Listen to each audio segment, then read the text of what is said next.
folks who have already started using this thinking that it was legal, not realizing how addictive it is, not realizing that it really is detrimental to their health, and now they're sort of stuck because they're, you know, it's a hard drug to sort of wean yourself away from. So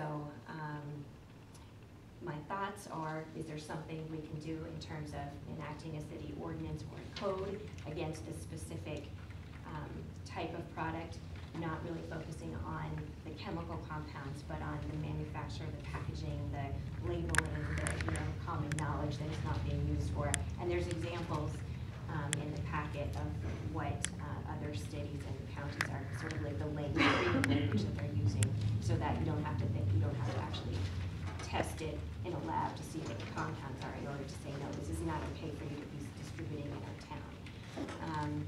And then also, you know, maybe as a community, we can do some sort of a public outreach and education motion so that folks know that even though it's available in this town and it's considered legal, that it's really not something that you want to have in your possession. You don't want your children or anybody who is vulnerable to wanting to take drugs ingesting this, because it's very, very dangerous. Thank you. Are there any questions for Ms. Diamond from members of the committee? Yes, thank you. Very thorough presentation. I just have one brief question.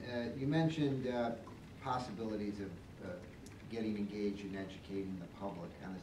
Have you made any steps in that? I mean, this is a step certainly coming before the council, but have you talked to other parents, other merchants in town, or people who are in the mental health field or the drug rehabilitation field who have probably seen the effects that you're describing firsthand?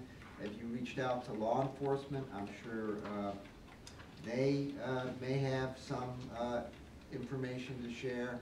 Have you done any of that so far, or? We're sort of in the preliminary stages of that. You know, we have contacted Phoenix House. We've spoken with the police department. We've talked with people in the emergency room, mental health unit, different areas where social services might be involved, just to sort of find out what they've been seeing.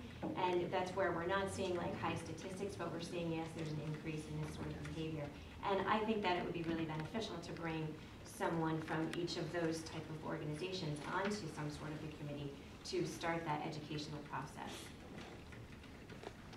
Any questions? Councilor Jones? Can I, first of all, I want to say thank you for bringing this to the forefront, because I was somewhat naive after I received your letter. I did a lot of research, and especially about what's going on all over the country, and it's ugly. It's certainly ugly. I'm not sure what our options are. I'm sure we might want to hear from the police department. We might want to hear from our legal department about what our options are, but I just want to say I don't know what we can do yet until we hear from them, but thank you for bringing this to the forefront.